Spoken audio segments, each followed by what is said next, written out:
Hi ಎಲ್ರಿಗೂ welcome back to Ambi's cloud kitchen. ಯಾರೆಲ್ಲ ನನ್ನ ಚಾನಲ್ನ ಹೊಸದಾಗಿ ನೋಡ್ತಾ ಇದ್ದೀರಾ ಚಾನಲ್ನ ಸಬ್ಸ್ಕ್ರೈಬ್ ಮಾಡಿ.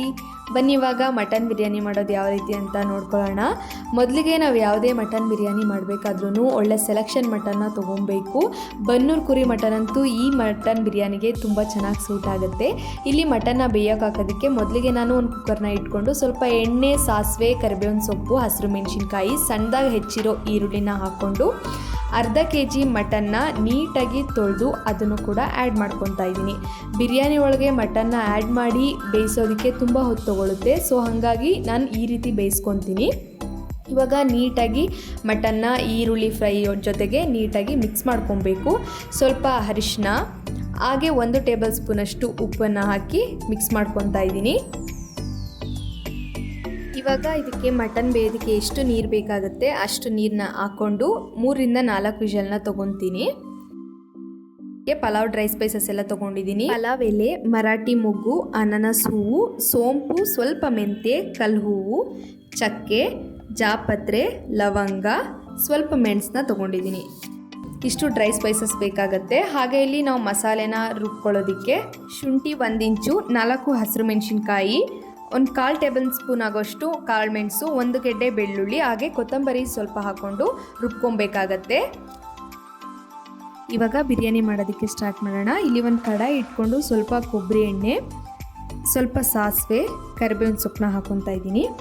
ಆಲ್ರೆಡಿ ನಾವು ನೋಡಿರೋ ಡ್ರೈ ಸ್ಪೈಸಸ್ ಎಲ್ಲ ಹಾಕ್ಕೊಬೇಕಾಗತ್ತೆ.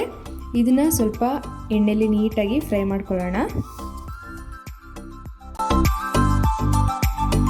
ಇವಾಗ ಇದಕ್ಕೆ ಉದ್ದುದಾಗಿ ಕಟ್ ಮಾಡಿರೋ 2 ಈರುಳ್ಳಿನ ಆ್ಯಡ್ ಮಾಡ್ಕೊತಾ ಇದ್ದೀನಿ. ಇವಾಗ ಇದಕ್ಕೆ 1 ಟೇಬಲ್ ಸ್ಪೂನ್ ಆಗೋಷ್ಟು ಕೊತ್ತಂಬರಿ ಸೊಪ್ಪು ಹಾಗೆ ಪುದೀನ ಸೊಪ್ಪನ್ನು ಕೂಡ ಮಿಡಲಲ್ಲಿ ಆ್ಯಡ್ ಮಾಡ್ಕೊತಾ ಇದ್ದೀನಿ. ಇವಾಗ ಈರುಳ್ಳಿ ಎಲ್ಲ ಹಸಿ ಸ್ಮೆಲ್ ಹೋಗೋವರೆಗೂ ನೀಟಾಗಿ ಎಣ್ಣೆಲಿ ಫ್ರೈ ಮಾಡ್ಕೊಳ್ಳೋಣ. ಇವಾಗ ಈರುಳ್ಳಿ ಹುರಿದಿದ್ದಾಯಿತು. ಆಲ್ರೆಡಿ ರುಬ್ಬಿಟ್ಕೊಂಡಿರೋ ಗ್ರೀನ್ ಕಲರ್ ಪೇಸ್ಟನ್ನ ಇದಕ್ಕೆ ಆ್ಯಡ್ ಮಾಡಿಕೊಂಡು ಇದು ಕೂಡ ಹಸಿ ಸ್ಮೆಲ್ ಹೋಗೋ ಥರ ಸ್ವಲ್ಪ ಎಣ್ಣೆ ಬಿಟ್ಕೊಳ್ಳೋ ಥರ ಬೇಯಿಸ್ಕೊಬೇಕಾಗತ್ತೆ. ಎಣ್ಣೆ ಬಿಟ್ಕೊಂಡಿದೆ. ನಾನಿವಾಗ 1 ಟೊಮ್ಯಾಟೊನ ಹಚ್ಕೊಂಡು ಹಾಕ್ಕೊತಾ ಇದ್ದೀನಿ. ಇವಾಗ ಆಲ್ರೆಡಿ ನಾವು ಮಟನ್ ಬೇಯಕ್ಕೆ ಇಟ್ಟಿದ್ವಲ್ಲ, ಆ ಮಟನ್ನು 3 ವಿಷಲ್ ಆಗಿದೆ. ಇವಾಗ ಅದನ್ನು ಕೂಡ ಆ್ಯಡ್ ಮಾಡಿಕೊಂಡು ಮಿಕ್ಸ್ ಮಾಡ್ಕೊತಾ ಇದ್ದೀನಿ. ಈ ನೀರು ಬಂದು ಆಲ್ರೆಡಿ ನಾವು ಕುಕ್ಕರಲ್ಲಿ ಕೂಗಿಸಿದ್ವಲ್ಲ ಅದೇ ನೀರನ್ನು ಆ್ಯಡ್ ಮಾಡ್ಕೊತಾ ಇದ್ದೀನಿ. ಈ ನೀರೇನು ವೇಸ್ಟ್ ಆಗಲ್ಲ, ಇದನ್ನು ಆ್ಯಡ್ ಮಾಡ್ಕೊಳ್ಳಿ. ಈಗ ಇದನ್ನು ಬೇಯೋದಕ್ಕೆ ಬಿಡ್ತಾ ಇದ್ದೀನಿ ಸ್ವಲ್ಪ ಹೊತ್ತು. ಇವಾಗ ಲಿಡ್ ಓಪನ್ ಮಾಡಿ ತೋರಿಸ್ತಾ ಇದ್ದೀನಿ ನೋಡಿ, ಆಲ್ಮೋಸ್ಟ್ ಬೆಂದಿದೆ. ನಾನಿವಾಗ ಇದಕ್ಕೆ 3 ಟೇಬಲ್ ಸ್ಪೂನ್ ಆಗೋಷ್ಟು ಮೊಸರನ್ನ ಆ್ಯಡ್ ಮಾಡಿಕೊಂಡು ನೀಟಾಗಿ ಮಿಕ್ಸ್ ಮಾಡ್ಕೊತಾ ಇದ್ದೀನಿ. ಇವಾಗ ಮಟನ್ ಎಲ್ಲ ಬೆಂದು ಎಣ್ಣೆ ಬಿಟ್ಕೊಂಡಿದೆ.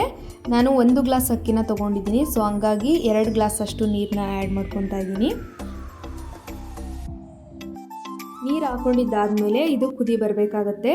ಸೊ ಹಂಗಾಗಿ ಲಿಡ್ನ ಕ್ಲೋಸ್ ಮಾಡಿ ಕುದಿ ಬರೋದಕ್ಕೆ ಬಿಡ್ತೀನಿ. ಇವಾಗ ನೋಡಿ ನೀರು ಕುದೀತಾ ಇದೆ. ಲಿಡ್ನ ಓಪನ್ ಮಾಡಿ ಅರ್ಧ ಹೋಳನಷ್ಟು ಕಾಯಿನ ರುಬ್ಬಿ ಹಾಕ್ಕೊತಾ ಇದ್ದೀನಿ. ಕಾಯಿ ಹಾಲನ್ನ ಹಾಕ್ಕೊತೀನಿ ಅಂದರೆ ಅದನ್ನು ಕೂಡ ಶೋಧಿಸ್ಕೊಂಡು ಬರೀ ಹಾಲನ್ನೇ ಹಾಕ್ಕೊಬೋದು, ತೊಂದರೆ ಇಲ್ಲ. ಹೋಮ್ ಮೇಡ್ ಬಿರಿಯಾನಿ ಪೌಡರ್ನ ಹಾಕ್ಕೊತಾ ಇದ್ದೀನಿ. ಇದ್ರದ್ದು ಕೂಡ ನೆಕ್ಸ್ಟ್ ವಿಡಿಯೋದಲ್ಲಿ ರೆಸಿಪಿನ ಶೇರ್ ಮಾಡ್ತೀನಿ. ಆರ್ಟಿಫಿಷಿಯಲ್ ಮಸಾಲೆನ ಹಾಕೊಳ್ಳೋದಕ್ಕಿಂತ ಹೋಮ್ ಮೇಡ್ ಮನೇಲೇ ಮಾಡಿ ಹಾಕ್ಕೊಂಡ್ರೆ ರುಚಿ ಅಂತೂ ತುಂಬ ಚೆನ್ನಾಗಿರುತ್ತೆ. ಇಲ್ಲಿ ಬಾಸ್ಮತಿ ರೈಸ್ನ ಆ್ಯಡ್ ಮಾಡ್ಕೊತಾ ಇದ್ದೀನಿ 1 ಗ್ಲಾಸ್ ಅಷ್ಟು. ನಾನು ಬಿರಿಯಾನಿ ಮಾಡೋದಕ್ಕೆ ಸ್ಟಾರ್ಟ್ ಮಾಡಿದಾಗಲೇ ಅಕ್ಕಿನ ನೆನೆ ಹಾಕಿದ್ದೆ. ರುಚಿಗೆ ಎಷ್ಟು ಉಪ್ಪು ಬೇಕು ನೋಡಿ ಉಪ್ಪನ್ನ ಆ್ಯಡ್ ಮಾಡಿಕೊಂಡು ಮಿಕ್ಸ್ ಮಾಡ್ಕೊಳ್ಳಿ. ಇವಾಗ ಸ್ವಲ್ಪ ಹೊತ್ತು ಮುಚ್ಚಳನ ಮುಚ್ಚಿ ಬೇಯಿಸ್ಕೊತಾ ಇದ್ದೀನಿ. ಮಧ್ಯದಲ್ಲಿ ಮುಚ್ಚಳನ ಓಪನ್ ಮಾಡಿ ಬಿರಿಯಾನಿನ ನೀಟಾಗಿ ತಿರುವ್ಕೊಬೇಕಾಗತ್ತೆ. ಯಾಕೆ ಅಂತ ಹೇಳಿದ್ರೆ ತಳ ಹಿಡಿದ್ಬಿಡುತ್ತೆ. ನಾವು ಕಾಯಿ ಹಾಲು ಎಲ್ಲ ಹಾಕಿರೋದ್ರಿಂದ ನೀಟಾಗಿ ಮಿಕ್ಸ್ ಮಾಡ್ಕೊಳ್ಳೋಣ.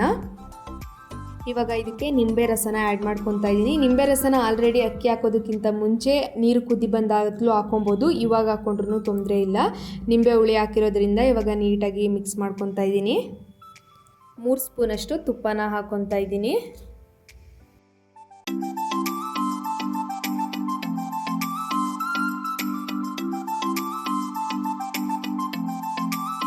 ಸ್ವಲ್ಪ ಕೊತ್ತಂಬರಿ ಸೊಪ್ಪು ಹಾಗೆ ಪುದೀನ ಸೊಪ್ಪು ಮಿಕ್ಸಲ್ಲಿ ಉದುರಿಸ್ಕೊತಾ ಇದ್ದೀನಿ. ಲಿಡ್ನ ಕ್ಲೋಸ್ ಮಾಡಿ 1 5 ಮಿನಿಟ್ಸ್ ಲೋ ಫ್ಲೇಮಲ್ಲಿ ಬೇಯಿಸ್ಕೊತಾ ಇದ್ದೀನಿ.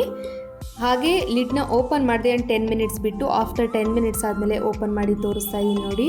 ಎಷ್ಟು ಚೆನ್ನಾಗಿ ಬಿರಿಯಾನಿ ರೆಡಿಯಾಗಿದೆ. ನಿಜವಾಗ್ಲೂ ಯಾವುದೇ ಜಾಸ್ತಿ ಮಸಾಲೆ ಫೀಲ್ ಆಗಲ್ಲ ತಿನ್ನಬೇಕಾದ್ರೆ. ಪ್ಲೇನಾಗಿ ತುಂಬ ಚೆನ್ನಾಗಿರುತ್ತೆ. ಈ ರೀತಿನೂ ಒಂದ್ಸರಿ ಟ್ರೈ ಮಾಡಿ ನೋಡಿ. ಅನ್ನನೂ ಕೂಡ ತುಂಬ ಉದುರುದ್ರಾಗಿ ಬಂದಿದೆ. ಪರ್ಫೆಕ್ಟಾಗಿ ರೆಡಿಯಾಗಿದೆ ಬಿರಿಯಾನಿ. ನಿಮಗೂ ಕೂಡ ಇಷ್ಟ ಆಗಿದ್ರೆ ನನ್ನ ವಿಡಿಯೋನ ಲೈಕ್ ಮಾಡಿ, ಶೇರ್ ಮಾಡಿ, ಹಾಗೆ ಸಬ್ಸ್ಕ್ರೈಬ್ ಮಾಡೋದು ಕೂಡ ಮರಿಬೇಡಿ. Thanks for watching. ಸಿಗೋಣ ಮತ್ತೊಂದು ಇದೇ ರೀತಿ ಈಸಿ ರೆಸಿಪಿಯೊಂದಿಗೆ.